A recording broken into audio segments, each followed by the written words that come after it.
তো দেখো বন্ধুরা, এদিকে রান্না বসিয়ে দিয়েছি। এখানে ভাতটা ফুটতে শুরু করেছে। আর এখানে দেখো ভাঙা বিউলির ডাল দিয়েছি, একটু হলুদ দিলাম আর লবণ দিয়েছি। এবার কুকারে ঢাকনাটা লাগিয়ে দেবো। আর এদিকে হচ্ছে মোটের শাক ভাজা, আর তার সঙ্গে আমের চাটনি আছে, আর দই কাতলা করবো। আজকে দুপুরের মেনু এটাই। তো চলো আর রান্না করে নিই, তারপর তোমাদের দেখাবো। তো দেখো ডালটা তো সেদ্ধ হয়ে গেছে। আর এদিকে আমি কড়াইয়ে একটা তেজপাতা, পাঁচফোড়ন, কাঁচা লঙ্কা, পেঁয়াজ কুচি, রসুন কুচি, ফোড়নটা ভেজে নিচ্ছি। তারপরে কুকারে দিয়ে দেবো ফোড়নটা। এটা বেশ ভালো লাগে, বেশ রসুনের গন্ধটা থাকে না, ডালটা খেতে বেশ ভালো লাগে পেঁয়াজ রসুনের গন্ধ। তো চলো ফোড়নটা দিয়ে দিই। তো দেখো ফোড়নটা দিয়ে দিলাম। এবার একটু ফুটিয়ে তারপরে না। তো দেখো দই কাতলা যেহেতু করব, কাতলা মাছটাতে একটু গোলমরিচের গুঁড়ো আর লবণ মাখিয়ে নিচ্ছে। এতে কিন্তু হলুদ দেবো না আজকে এক ফোঁটাও। ছেলে বলেছে একদম সাদা সাদা দই কাতলা করবে, বা লাল শুকনো লঙ্কার গুঁড়ো কিছুই দেবো না। তো মাছটা ভালো করে মাখিয়ে নিই।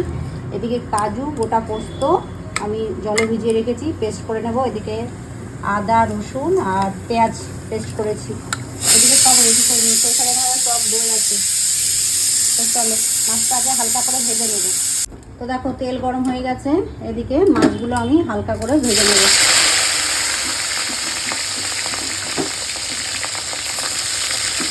সাবধানে ভাজবো মাছগুলো, এটা খুব বেশি ভাজবো না, একদম হালকা করে ভাজবো।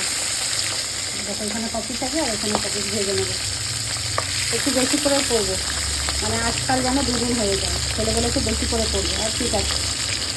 তো দেখো এখানে মাছগুলো তো ভাজা চলছে, হালকা করে ভাজছি, খুব বেশি কিন্তু ভাজছি না। দেখো এখানে ভাজা হয়ে গেছে, এখানে ভাজা চলছে।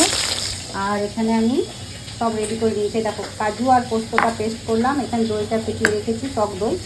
আর এখানে তো পেঁয়াজ, রসুন, আদা আছে, কাঁচা লঙ্কা, কালো জিরে, তেজপাতা আর গোটা গরম মশলা লাগবে। তো ওটা বার করবো। তো চলো করে নিই, তারপরে দেখাচ্ছি। তো দেখো কড়াইয়ে ওই মাছ ভাজার তেলেই কালো জিরে, গোটা গরম মশলা, তেজপাতা ফোড়ন দিয়েছিলাম। তারপরে আদা, রসুন, পেঁয়াজ পেস্টটা দিয়েছি। হাফ চামচ জিরে গুঁড়ো, হাফ চামচ ধনে গুঁড়ো দিলাম। এবার এই মশলাটা একটু কষিয়ে নেব। তো এই মশলাটা তো কষানো হয়ে গেছে। এবার কাজু, পোস্ত পেস্টটা দিয়ে কষিয়ে নেব। দেখো এই মশলাটা কষানো হয়ে গেছে। এবার টক দইটা দেবো। আর টক দই দিয়ে কিন্তু বেশিক্ষণ মানে ফোটাবো না, হালকা আছে একদম কষিয়ে নেব। তো এবার দিয়ে দিচ্ছি স্বাদ মতো লবণ আর অল্প একটু চিনি, হাফ চামচ মতো, কারণ টক দই দিয়েছি, একটু চিনি দিতেই হবে, তাই না? তো এবার একটু জল দিয়ে ফুটিয়ে নেব। আর দেখো ঝালের জন্য কয়েকটা কাঁচা লঙ্কা দিয়ে দিলাম। ওই ঝোলটা ফুটে যাক, তারপরে ভেজে রাখা মাছগুলো দেবো। তো দেখো ঝোলটা ফুটে গেছে। এবার ভেজে রাখা মাছগুলো দিয়ে দিচ্ছি। দেখো মাছগুলো দিয়ে দিয়েছি। এবার একটু ঢাকা দিয়ে ফুটিয়ে নেব। তো দেখো বন্ধুরা, আমার দই কাতলা কিন্তু হয়ে গেছে। একটু গুঁড়ো গরম মশলা দিলাম আর 1 চামচ মতো ঘি দিলাম। এতে কিন্তু টেস্টটা দারুণ হবে। আর আজকে ধনেপাতা দিতে ভুলে গেছি, মানে আনতে বলতে ভুলে গেছি, ধনেপাতাটা নেই তাই দিতে পারলাম না। তো দই কাতলা রেডি হয়ে গেছে। চলো গ্যাসটা এবার অফ করে দিই। তো দেখো দই কাতলা কিন্তু তৈরি।